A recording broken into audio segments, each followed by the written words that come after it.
Alright, what's going on, guys? Trev back again, here to bring you another video. This one's going to be doing my daily Walking Dead Q&A video for today. In this one, we're going to start with giving our thoughts on JDM having now shaved and how he looks in comparison to the comic book series version of Negan.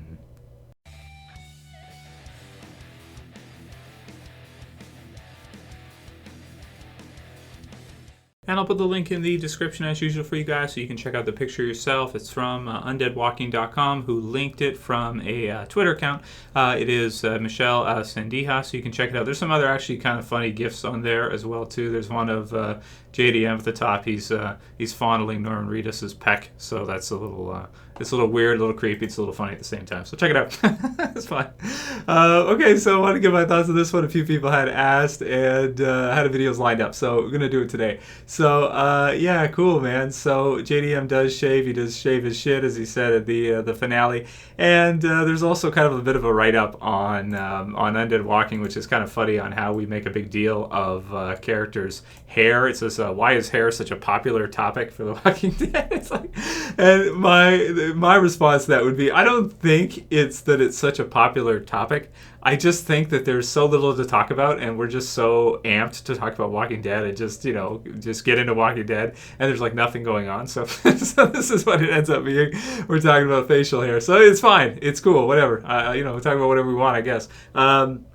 So my thoughts on comparing him to the he looks better, I think, in comparison to the comic book version of Negan. Of course, he was on the Housewife show, right? So maybe he wasn't able to shave for the finale. He just and also from interviews you can hear as well too that it seems like he didn't have much time. He had to basically fly out and then do the filming, and then they had to kind of wrap the season. So it was pretty quick in the part that we actually saw him for the season 6 finale. But it's cool to see that he has shaved and that he looks a lot like Negan. He really does. And sometimes I know we complain that maybe he's not as muscular as the comic book series version of Negan, but that pretty much always happens. Anytime you have a comic book character translated into live action, Suicide Squad's big right now, so let's use that as an example. You have Ben Affleck, and then he's transferred, Batman, right? So you transfer Batman from the comics to Ben Affleck. Obviously, Ben Affleck is not as buff as the Dark Knight Batman, who can bench like 800 pounds and stuff like this in DC Comics, right? So, it's what it is. And also, another good response I heard it from the prior videos is that, they are living in a zombie apocalypse, so it's not like they're going to be able to eat that well anyway. I mean, I think Negan would be eaten okay, but if you look at Dwight, for example, Austin Emilio, he's really skinny, and it fits because, it's a zombie apocalypse. They don't have much food. They don't have much to eat. They can grow, how are they going to keep weight on when they have to go around all day smashing zombie heads and everything? It's going to be pretty tough to bulk up or to put on weight when you got to do that and you don't have many calories to take in. You're at a deficit all the time, pretty much.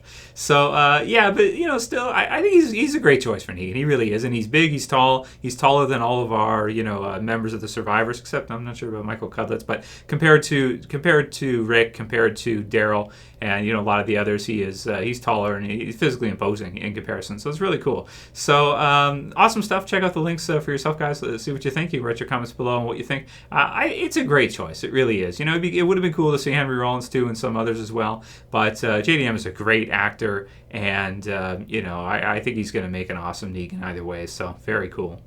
And the next question is going to be from Rice Duke, and he asked, Trev Q&A, how would you feel about there being an animated The Walking Dead series that is 100% faithful to the comics like most anime and manga? So if they were to adapt The Walking Dead to an anime or manga, that would be really cool to see. If it was like a direct adaptation, faithful, 100%. I could see them doing something like that if this was Japan, I think. If we lived in Japan, you're pretty much guaranteed that that's what we would get instead if this was a Japanese series. In other words, if Kirkman grew up in Tokyo or something, that's what we would get. Instead of a live-action TV series, it would probably probably be an anime or manga because it's so big there. But here in North America, anime and manga is not what it is in Japan, and people can't get into it for one reason or another. You can look at just about any animated movie or anything. If you look at the numbers, it's just not comparable to live action. So I don't think they'll ever do it. I think it would suit a series like Invincible. That would be awesome to see Invincible animated like that. I would just love to see that.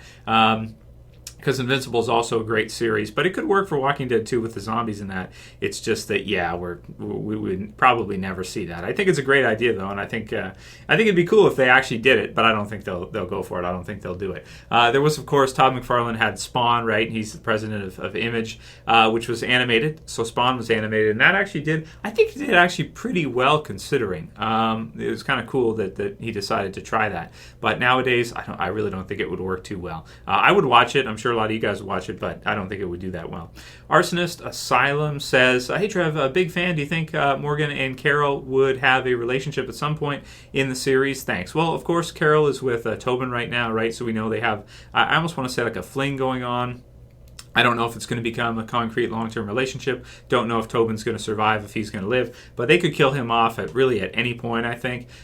He is a cool character, though. He's a builder, so that's fun. You always need, very useful to have characters like that. You know, you have fighters, you have runners, like Glenn, for example, go out and do stuff. But to have a builder, too, is something that's really, that's really useful in the zombie apocalypse, for sure.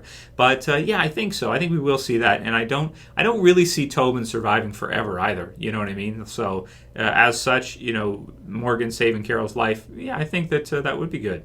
Mitch Sansom says, I want to hear your thoughts about Rick Grimes' development throughout the series. I have grown to dislike him over the course. This is an interesting comment that he writes.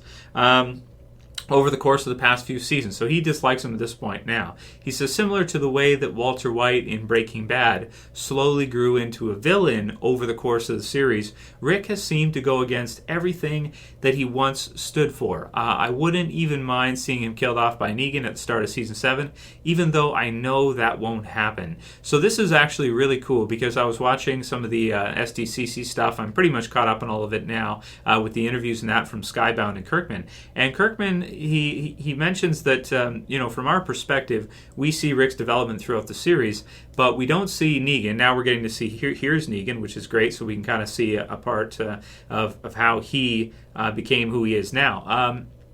But he points out that Rick really isn't really the good guy. He's not really the good guy. There really isn't a good guy. And, Negan has had his own development. Negan has had his own way to go. And if you look at the TV series version, Rick, maybe you could look at it this way from them versus them.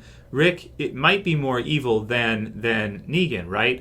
In some ways. Because Rick is willing to kill all of the saviors. He's willing to wipe them all out. At least with regards to this one micro detail. Negan is not. Negan is not willing to kill everybody. He's just willing to punish them, maybe kill one, maybe two, and put them in line and put them to work. So it's kind of the difference between death sentence or slavery. You work for them, and you listen and you do what you have to do, or they kill you. Which is worse? That's a tricky question. Is it better to be a slave or is it better to be killed? Death sentence. But you could definitely make a case that Negan maybe is better at this point in the TV series than Rick because of what Rick and the others did in the second half of Season 6. And that was the dark part, man, for sure. I mean, when they attack the group of saviors and they wipe them out like that, and you have Glenn in that, and he has to kill, and Heath and everybody, it's pretty brutal, man. That's one of the darkest parts of the series for sure. And I do feel what you're saying, where Rick goes from kind of, I'm not the good guy anymore. He has these conversations with Shane, which echo crazy now. Just such. You can watch it again. You can really get some awesome context out of that, knowing now where he's at. Him saying he's not the good guy anymore. You can't expect to be the good guy and live. And now where they're at right now in the series. So definitely Rick has developed a lot. And he is not slow to pull the trigger whatsoever now. Not at all. So, man, Rick is a super badass for sure. And, I wouldn't call him a villain either. He's trying to take care of his group. He's trying to do the right thing. And he's encountered some brutal characters out there. He's encountered the governor. He's encountered Gareth with the termites with Terminus. He's encountered some brutal characters. So he has evolved as he should, just based on naturally, objectively, based on what you've seen. So not phenomenologically. That's the difference between, I don't want to get too much theoretical stuff here, but objectively he's evolved enough based on what's happened to him and his experiences. Phenomenologically means like you could have somebody who should turn out a certain way based on their upbringing, but they decide not to, and they go the other way. That's a psychological argument that is constant. With some psychologists don't even agree with it. Some people don't even agree with it at all. They figure all we are is made up of objective experiences, what's happened to us, and then it creates who we are. Phenomenologically is the argument that even still, you look at like Freud versus Adler, for example. Freud being objective, totally whatever happens to you forms you, and then you become this way. Adler, for example, puts in the phenomenological aspect to it of, okay, all these things happen to you. That doesn't mean you have to end up this way. You could allow that to happen, or you could use a lot of willpower and force yourself to still go a different way, right? So Rick has, for the most part, objectively fallen into what's happened to him and his experiences.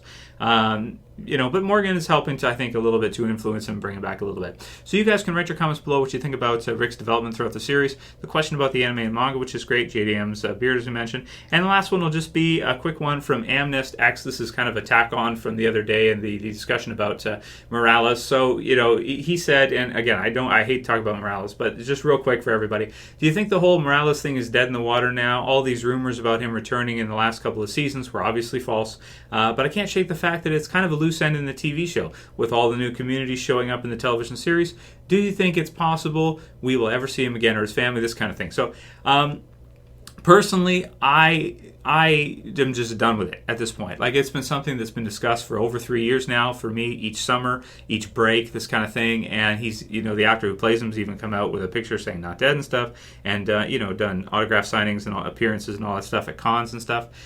Personally, for me, I'm done with it. Unless we see something, I'm going to assume no forever, unless we see something prior or we hear something prior that would allude to him returning. If he is going to return at some point, I'll let you guys know. But until then, for newer viewers, I hate to talk about it because it's been a question that's been lingering for like 3-4 years now, and every so often I get it, and that's why it bothers me. It irks me because it's like, let's just stop talking about it. But I guess maybe I can stop talking about it. Doesn't mean that Walking Dead fans out there are going to, because it's still a loose end. That's true, but I think it is dead in the water now. I mean, it's been so many seasons, it's been so long in the zombie apocalypse that he would have had to survive. I don't think it makes sense. I mean, it's just like, it's a big world out there too.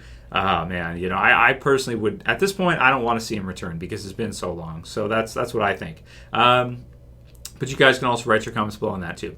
That'll be it for today's Q&A, guys. Go ahead and send me what else you got, and we'll continue to do them as long as we have topics, as long as we have things to discuss. I'll keep going as long as we can. And of course, Fear will be back soon anyway, so we can focus more on that. Mr. Robot reviews. I'm still finishing Stranger Things and some of the other stuff that's going on. Anyway, if you like today's video, guys, please don't forget to thumb it up below. You can also share, you can favorite, and if you want to subscribe, you can subscribe at the bottom left. That's it for this one. I'll see you guys again real soon. As always, this is Trev, and I'm saying peace. Later, guys. See ya.